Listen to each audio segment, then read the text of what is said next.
What's up, everybody? It's your boy True Element 78 in the building with. Your one and only reigning, defending Mondo Lucha Hall of Famer, the X-Man, Xavier Mustafa. And I am the one questioning whether or not I should stay in this business after watching this series, The Natural Chris Black. And you are tuned into another special edition of Saturday Night Slamcasters. On today's episode, we're going to cover the Viceland Dark Side of the Ring series, episode 5, The Mysterious Death of Gino Hernandez.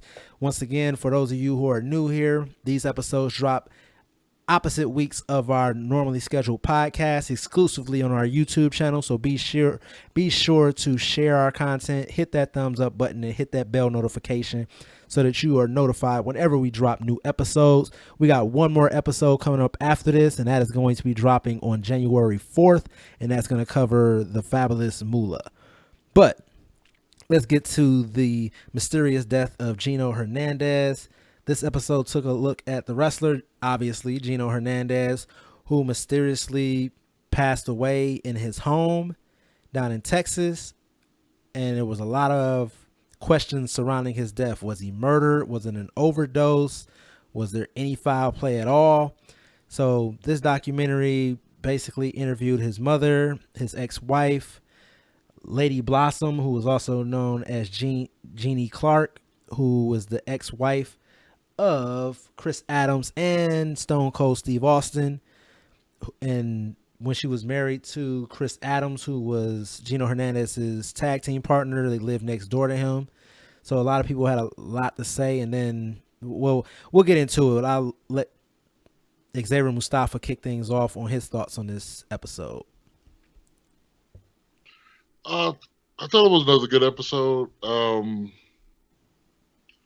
I didn't know much about Gino before this, so I really didn't have any what's what I'm looking for? Any not reservations, not the word I'm looking for, but I didn't have any like baggage coming in with me while I was watching this, or any opinions or anything like that. But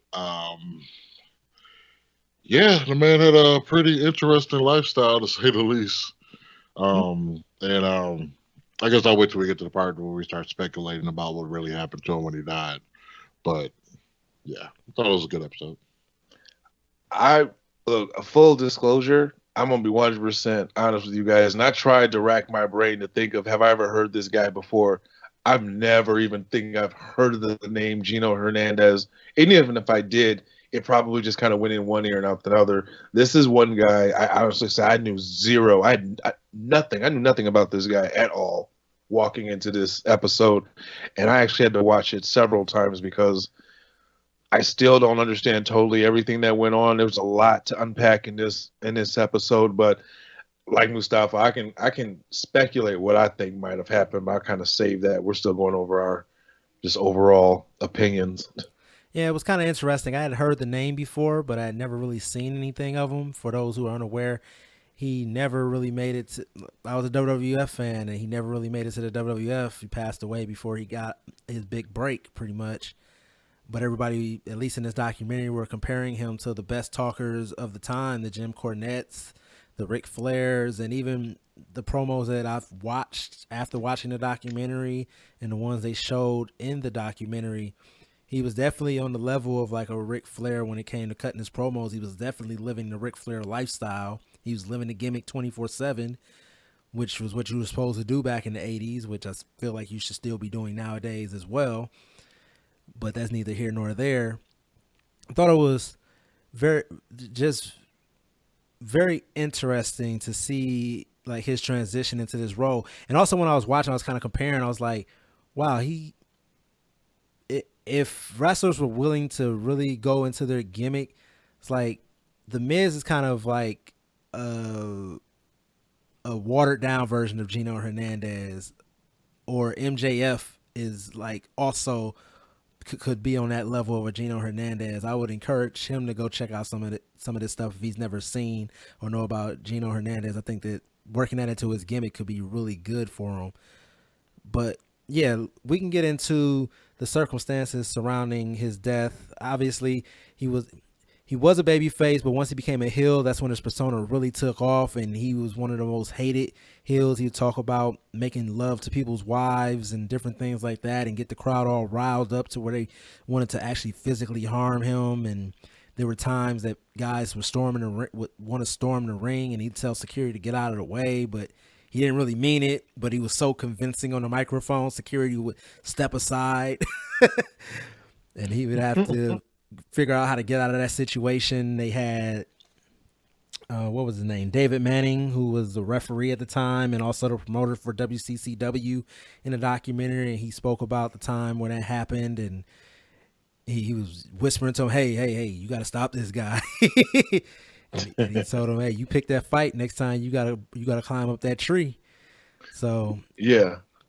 So yeah, just living the gimmick. And then when him and Chris Adams, they were tag team partners, and then they had a storyline where he had supposedly blinded Chris Adams, and so Chris Adams had to live that gimmick outside of the ring, acting like he was bumping into stuff and couldn't drive, and his wife had to take care of him. And they had a hair match. In our previous episode, we spoke about the Von Erichs. They had a hair match with the Von Erichs with Kevin and Kerry, and ended up losing that match and getting their head shaved and everything like that. So it was just very interesting times. And as far as his life outside the ring, like we said, he lived the gimmick 24/7. So he's supposed to be jet flying, kiss stealing, and sex, drugs, and rock and roll, which has pretty much been the theme of this wrestling series. Pretty much. Did this guy take, like, I don't know, inspiration from Ric Flair? Because watching this, I kept saying, is this guy supposed to be Flair? Like, is he supposed to be Ric Flair? I guess pretty much I guess you could even say more dastardly version of Ric Flair. Like Ric Flair was cheating his matches or whatever, but I don't really ever recall hearing that people want to fight Ric Flair for talking about that he was Tyrone and going to fuck somebody's wife or something like that. So he's just the kiss stealing. I guess he wasn't the wife stealing. Which was also interesting in here is that, like I said, he ended up getting caught up in really letting the lifestyle engulf his entire life. His mother would mention that he lived the gimmick 24/7, and whenever he would come around, she had to remind him, hey, you can knock that off. I know who you are. And so with all of that, he ended up getting pretty much addicted, it sounded like, to drugs and alcohol and women. And so he lost his wife and daughter, and like he became a single bachelor and living out on his own. He sounds like the guy who let the business get to him. Like, you know, this business is notorious for destroying families. And he's just a classic example of the business, you know, helped him destroy his family and got caught up in the drugs and the player lifestyle and the rock and roll. Again, just another tragedy. Right. So we'll get into the circumstances surrounding his death. He was scheduled to make an appearance. I believe it was in Oklahoma, and it wasn't like him to miss appearances. And he ended up missing this appearance or whatever. And so people were trying to contact him. They weren't able to get a hold of him, but they didn't really think much of it. Then he missed a second date, and they were like, okay, something is going on. We don't really know what's going on, so we got to try and get in contact with him. Obviously, cell phones weren't around at this time. And I don't know.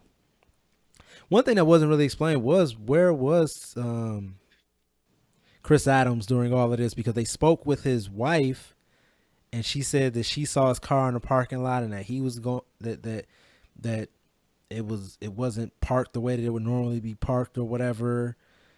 And then they also spoke to the promoter who went over to his home, and they couldn't get in or anything like that, and eventually hopped the wall, were peeking through the blinds, and they could make out his silhouette lying on the floor. And so they ended up getting in the home and discovering his decomposed body. They said it had been there for like 3 or 4 days, and it decomposed to the point that they couldn't even recognize him. They couldn't even figure out a cause of death.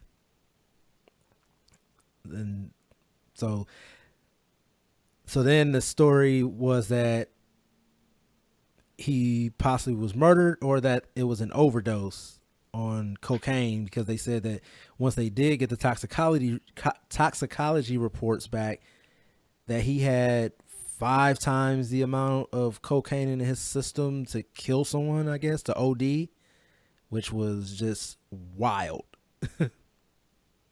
Look, people need to understand that it's not that hard to cover up a goddamn murder and make it look like overdose. It really isn't. Right. So leading all the way up into this, they said that he had started displaying paranoia. He had been looking to buy a gun and trying to get his hands on a gun. He had told a story to one of the guys about he was in his car, and once he got in his car and was adjusting everything, some guy popped up in the back seat of the car, and he didn't know they were there to kill him or what it was. And he just started displaying a lot of paranoia. So his mother believed that he was murdered because she said he had came over to her house and he was always in a rush, but he came over, he just hid something in her home and was just acting completely out of the ordinary. Just all these things were leading up to his eventual death. So a lot of people thought that he may have been murdered. But like we said, the toxicology reports came back saying that his body was full of cocaine, but they found no drugs, no paraphernalia or anything like that in his home. And so one of the stories was that maybe one of the guys who came in, who discovered his body, had flushed everything and gotten rid of everything before the police and everybody had arrived. They basically scrubbed the place pretty much. And then the other option is that he was murdered. So Chris Black, I see you want to take off, so I'll let you go ahead and hop in.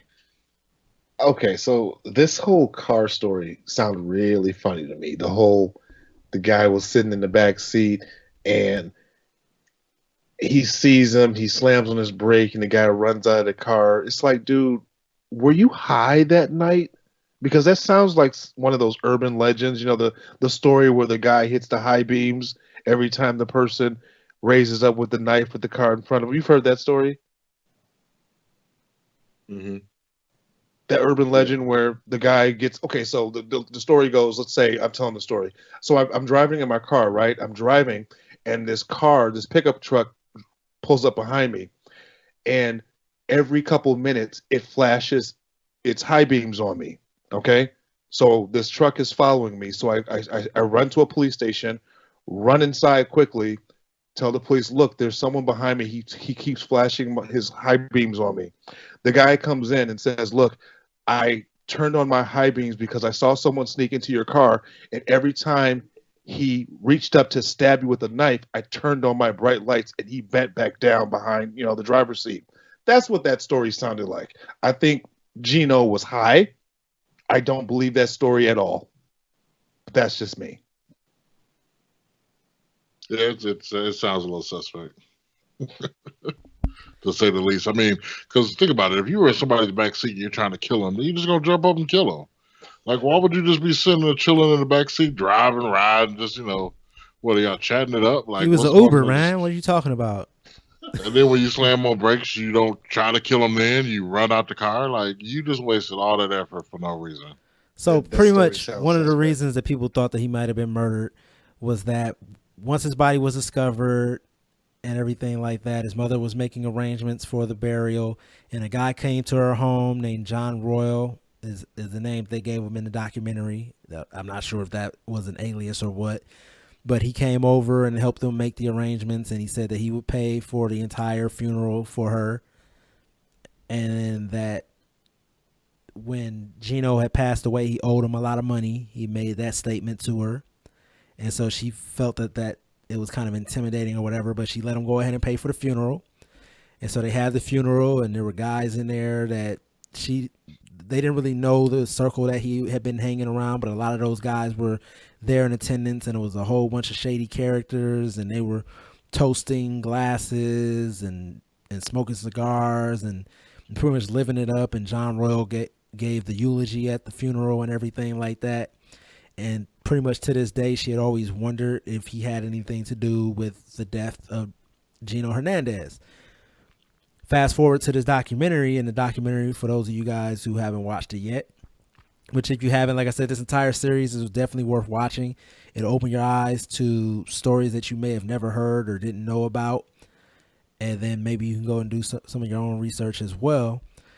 But what came out of the documentary is that the people doing the documentary had actually got in contact with this John Royal guy who had just got out of prison for doing 30 years for drug trafficking. And he basically spoke to the mother directly and basically told her that, or no, actually he didn't speak to the mother. It was someone else who spoke to the mother. But John Royal basically... It was recorded and she got to listen to it. Well, that was a different guy, though. John Royal spoke to the producers. Oh, yeah, you're right. And he basically told them that, no, he didn't have anything to do with the death. And yes, he did pay for the funeral. And yes, he paid for the... that he did give the eulogy, and he gave him a little part of what he said at the eulogy. And he said that those guys were friends, and that, he was sad that he wasn't able to help Gino out more, and that he couldn't help protect Gino from himself. Also, but in the midst of also doing his documentary, he found another guy who said that Gino had actually pretty much came to them to become a drug mule, pretty much, or at least a salesman for them. That they had pretty much given him a bunch of cocaine that he was supposed to sell and basically give them the gratuity on, or the residuals, or whatever the case may be. And that's pretty much probably what causes overdoses, that they had given him all this cocaine to sell, and he got high on his own supply and passed away. That there was no foul play. They all loved Gino, and they all had his best interests in mind, and they thought that he was going to do the right thing. But obviously he didn't, and had let his drug habit get completely out of control, and that it was an overdose. And so the mother in the documentary, Gino's mother, ends up basically forgiving this John Royal guy and anybody who she ever suspected of being involved in the murder and cover-up of her son, because they also read the autopsy results saying that Gino was Mexican, which he wasn't. They said that the body that was found was uncircumcised, and she knew she had circumcised her son. And so the ex-wife, her theory was that he faked his own death, possibly because he said that he planned to do that one day after they had watched the movie where that had happened in there. So then that added a third string to the plot, pretty much, that he could have been murdered, he could have overdosed, or that he could have faked his own death because he owed people money. So it all kind of stands to, what story do you believe? So I am one of those type of people that believe that there's a little truth in everything. All right. Everybody's story. So when I piece all these stories together, this is what I think really happened. I don't think it was an accidental overdose. I think this overdose was done on purpose because of the amount of drugs that they found in him, the way his life was going, and the fact that he probably did owe people money because somebody went on record to say that he had a gambling problem. I'm pretty sure he took his own life, probably to protect his family, because he couldn't pay back that money. Oh, yeah, and that was the other thing, too, is that John Royal, his story was that he was with Gino the last day that he had been seen alive or whatever, and that they were at the club and he had left with some stewardesses that went back to his place with him. So that was the other story, that he was killed by some stewardesses. Or at least they had partied too hard. Well, I'm thinking dude tried to be Tony Montana, and I think he was involved in some sort of drug activity. And I've got about 4 good reasons why I think that. Number one, due to the fact that he had large amounts of coke. You had plenty of people talk about how he had a cookie jar full of damn coke. Like, who carries that much? I don't know. I guess I don't hang around a lot of guys that do coke, but like, who carries that much? But okay, so that's one. Number two, so he was living lavish. He was living the Ric Flair lifestyle. When you think about it, being a pro wrestler, that's a pretty good cover, because the cops like, hey, dude, you kind of look like you come from money. Where you get your money from? Oh, this is just an image. This is just a gimmick. This isn't real. My promotion pays for all of this to make me, look like this. So it's a good cover. Speaking of good cover, being a pro wrestler, travel is part of the business. And like you said, that is perfect for a drug mule or a supplier or someone who is selling. Number 4, the funeral was paid for, and it was a lavish funeral. They said, what'd you say, a platinum damn coffin? Like, the guy had money, and he just paid for it out of what? Because of the goodness of his heart. I think he was covering it up. Nothing looks better than, hey, did you off this man? Of course I didn't. I paid for his funeral.